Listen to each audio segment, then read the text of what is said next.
get that job? Is an entry person at customs at the border? How does it all of a sudden transfer for him to move abroad? There's something miraculous that happened. That's another divine hand. When my dad used to work at the border, there used to be a perception, he told me, there used to be a perception of the kind of courses that a person had to take in order to progress in their career. And so one time, he tells me in the late 1970s, there's a course that comes up. In the 1983, he says there's a course that comes up, a 3-month course to go to London for customs training. And everyone around him shunned it. And so he decided to go ahead and take it. So he went to London for 3 months. A story about London is another thing altogether. But when he came back, about a year later or so, that very same course that people had shunned, there was a job application for World Customs Organization to be posted in Belgium. And when they came asking for applicants, they needed that particular certificate. What does this inform this process? Because I mean, if you're in a certain field and everybody has a perspective about training, what do you think made him choose that? What did he say? Was he a spiritual person as well? Or? There's something he has always maintained. Yeah. Is that you can never make a mistake. If you feel it within you, allow God to guide you. Until this very day, he has maintained that. And I feel it grows from that particular moment when he had the opportunity not to do that course, that certificate course, but decided to do it even though everyone else was shunning it. And in the end, it was that very same course that got him his job abroad. And so from that point onwards, that was a transition away from Uganda as a young man for me to Europe, Belgium. Yeah. So you, young family obviously at the time, 1992? Yes. And then you move to Europe, different culture, you've been in a house of 8 people. Now, of course, it's probably just the 2 of you. How did that happen? Was the transition easy or? Well, from the little that I remember, so we've shifted to Europe. It's 1992. Yeah. The Europe then, I want you to imagine an African kid who has grown up in Kampala, transitioning to Europe, and everything is different.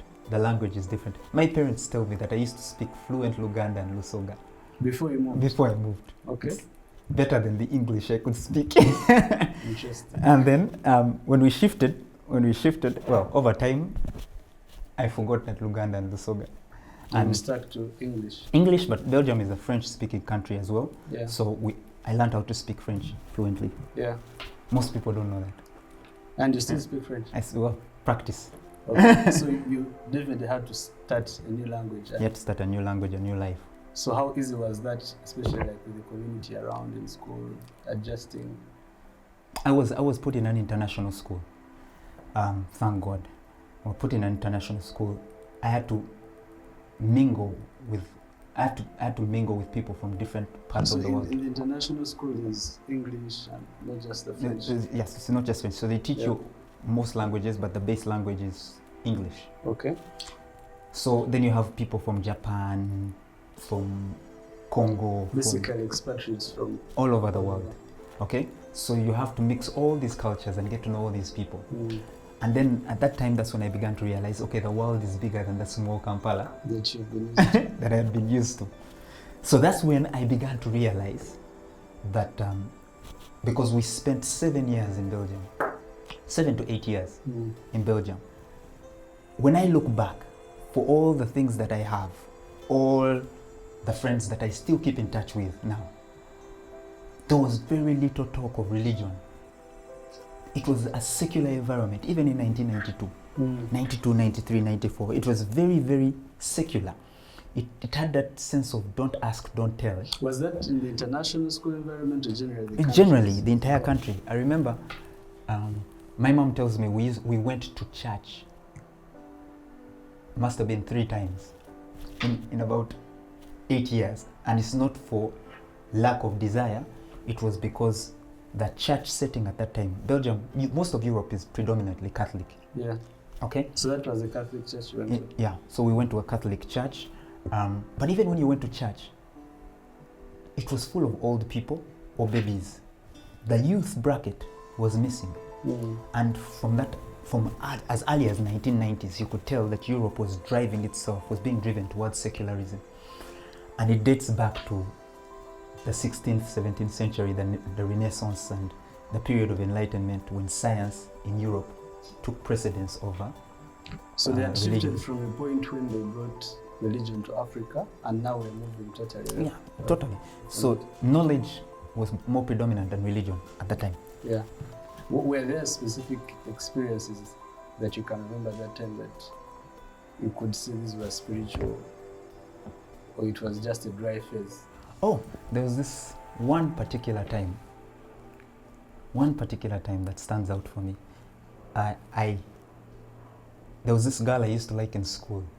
A girl at that age? This girl I used to like at school. And I remember she liked my best friend. So it's actually at that age, it's the only prayer I can remember making aside from the prayer of food and the prayer of going to sleep at night. And I remember I got home and I prayed to a God I did not know. And I said, Lord, I want this girl. So the next day, it was actually the very next day, she shifted interest from my friend and shifted it to me. And that's the first time I got to realize that prayers can actually work. Answered. But she wasn't a blessing. She was torture. Everywhere, whenever I was with my friends, she wanted to be there. And so it reached a point where my friends didn't want to be with me. Because you always had a +1. A +1. So that's when I learned you have to be careful what you ask for in prayer because you might just get it.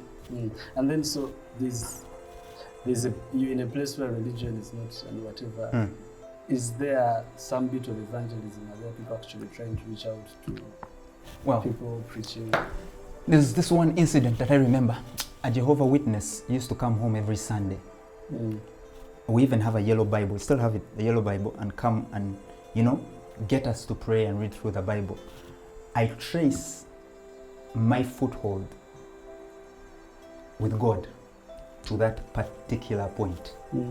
Had this woman not come every Sunday, I'm sure I would have been swallowed up by secularism like most of my friends that I had are now. So there's always that sort of reminder when this world is this world, but then someone is. Yeah. So that whoever she is, she played a very, very vital role.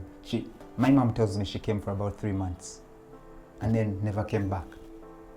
Okay. In the 8 years? Yeah, she never came back. So it's almost like she came to play her role and leave. But that always, for me personally, I don't know about the rest of my family, but for me personally, that played a foothold in my faith. Okay. So before we see how that period ended, you've mentioned Jehovah's Witnesses prompting you about God and that encounter with answered prayer.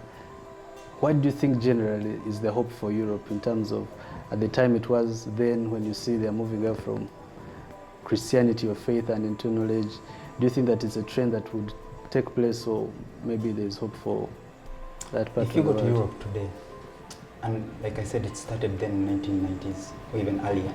If you go to Europe today, most of the churches, a large percentage have been turned into cinemas and so on. Europe needs Jesus. And that's a big conclusion, because it's a sad thing that a nation or a continent that God once used to spread the gospel now is in dire need of it. And I think it played a role in making me realize today the importance of perhaps why the Lord took me there, to experience what I experienced, to understand that what we have in Africa is unique and fresh, and that we're not as dark a continent as people think we are.